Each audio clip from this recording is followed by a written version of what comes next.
Hello students, మనం ఈ వీడియోలో గేట్ ఎగ్జామ్ ప్రిపరేషను ఎప్పటి నుంచి స్టార్ట్ చేయాలి, బీటెక్ సెకండ్ ఇయర్ నుంచి స్టార్ట్ చేయాలా లేదా బీటెక్ థర్డ్ ఇయర్ నుంచి స్టార్ట్ చేయాలా అనేది డిస్కస్ చేద్దాము.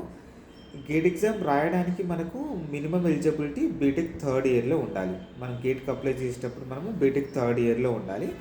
సో గేట్ ఈసీలో అయితే మనకు 10 సబ్జెక్ట్స్ ఉన్నాయి, గేట్ ట్రిపుల్ అయితే మనకు 12 సబ్జెక్ట్స్ ఉంటాయి. సో ఈ సబ్జెక్ట్స్లో at least half of the subjects మనము థర్డ్ ఇయర్ గేట్ ఎగ్జామ్ రాసేటప్పుడు వరకు కంప్లీట్ చేయాలంటే అన్ని సబ్జెక్ట్స్ ఒక 5-6 సబ్జెక్ట్ ప్రిపేర్ అయ్యి ఆ 5-6 సబ్జెక్ట్స్ ప్రాపర్గా రివిజన్ చేయాలంటే మనకి అట్లీస్ట్ ఒక 1 ఇయర్ టైం అవసరం. సో థర్డ్ ఇయర్కు ఒక 1 ఇయర్ ముందు అంటే మనం బీటెక్ సెకండ్ ఇయర్ నుంచి గేట్ ప్రిపరేషన్ స్టార్ట్ చేస్తే థర్డ్ ఇయర్లో ఒక మంచి అటెంప్ట్ ఇవ్వచ్చు. సో సెకండ్ ఇయర్ నుంచి ఎలా స్టార్ట్ చేయాలంటే మీకు సెకండ్ ఇయర్ ఫస్ట్ సెమిస్టర్లో స్టార్ట్ చేశారనుకోండి.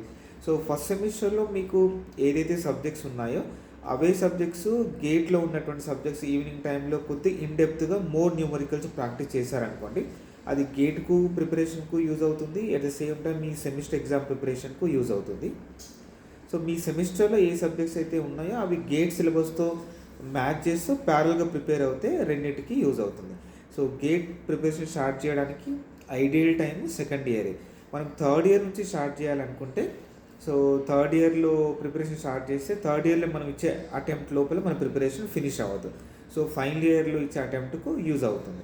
సో అట్లీస్ట్ థర్డ్ ఇయర్లో ఒక మంచి అటెంప్ట్ ఇవ్వాలి, మళ్ళీ ఫైనల్ ఇయర్లో ఇంకా బెటర్ ర్యాంక్ క్రాక్ చేయాలంటే అట్లీస్ట్ మనం సెకండ్ ఇయర్ నుంచి స్టార్ట్ చేస్తే మనకు ఎనఫ్ టైం దొరుకుతుంది. Thank you.